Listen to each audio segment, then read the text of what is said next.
पितृपक्ष की पौराणिक कथा के अनुसार जोगे तथा भोगे दो भाई थे। दोनों अलग अलग रहते थे। जोगे धनी था और भोगे निर्धन। दोनों में परस्पर बड़ा प्रेम था। जोगे की पत्नी को धन का अभिमान था, किंतु भोगे की पत्नी बड़ी सरल हृदय थी। पितृपक्ष आने पर जोगे की पत्नी ने उससे पितरों का श्राद्ध करने के लिए कहा, तो जोगे इसे व्यर्थ का कार्य समझकर टालने की चेष्टा करने लगा, किंतु उसकी पत्नी समझाती थी कि यदि ऐसा नहीं करेंगे तो लोग बातें बनाएंगे। फिर उसे अपने मायके वालों को दावत पर बुलाने और अपनी शान दिखाने का यह उचित अवसर लगा। अतः वह बोली, आप शायद मेरी परेशानी की वजह से ऐसा कह रहे हैं, किंतु इसमें मुझे कोई परेशानी नहीं होगी। मैं भोगी की पत्नी को बुला लूंगी, दोनों मिलकर सारा काम कर लेंगी। फिर उसने जोगे को अपने पीहर न्योता देने के लिए भेज दिया। दूसरे दिन उसके बुलाने पर भोगी की पत्नी सुबह सवेरे आकर काम में जुट गई।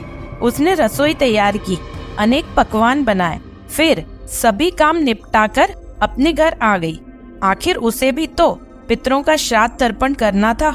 इस अवसर पर ना जोगी की पत्नी ने उसे रोका, ना वह रुकी। शीघ्र ही दोपहर हो गई। पितृ भूमि पर उतरे। जोगे भोगे के पितृ पहले जोगे के यहाँ गए तो क्या देखते हैं कि उसके ससुराल वाले वहाँ भोजन पर जुटे हुए हैं। निराश होकर वे भोगे के यहाँ गए।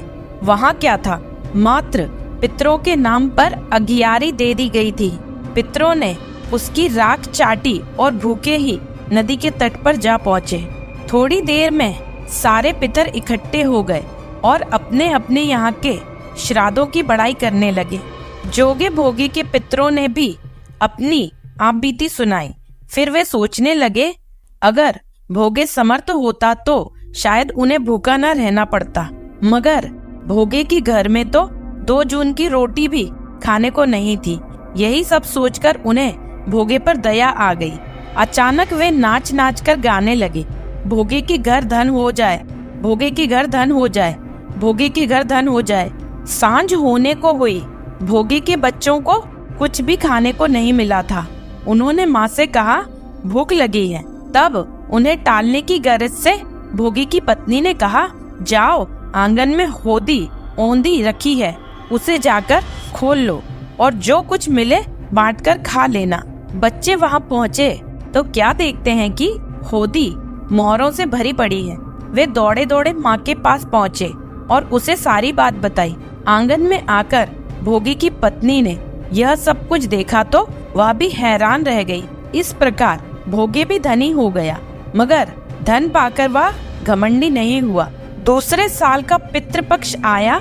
श्राद्ध के दिन भोगी की स्त्री ने 56 प्रकार के व्यंजन बनाए। ब्राह्मणों को बुलाकर श्राद्ध किया, भोजन कराया, दक्षिणा दी। जेठ जेठानी को सोने चांदी के बर्तन में भोजन कराया। इससे पितृ बड़े प्रसन्न तथा तृप्त हुए।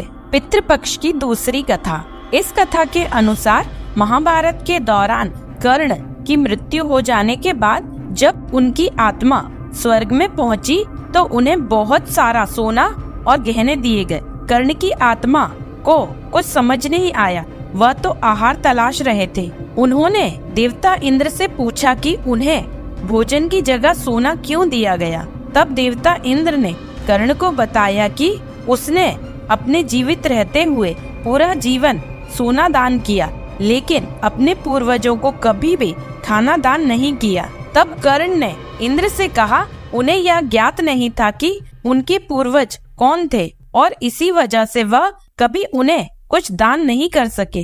इस सब के बाद कर्ण को उनकी गलती सुधारने का मौका दिया गया और 16 दिन के लिए पृथ्वी पर वापस भेजा गया, जहां उन्होंने अपने पूर्वजों को याद करते हुए उनका श्राद्ध कर उन्हें आहार दान किया, तर्पण किया। इन्हीं 16 दिनों की अवधि को पितृपक्ष कहा गया। अतः इस कथा को पढ़ने अथवा सुनने का बहुत महत्व है। पितृपक्ष की ये कथाएं पढ़ने तथा सुनने से पितृ देवता प्रसन्न होते हैं तथा धन्य दान और सुख समृद्धि प्रदान करते हैं। पितृ देवताएं नमः।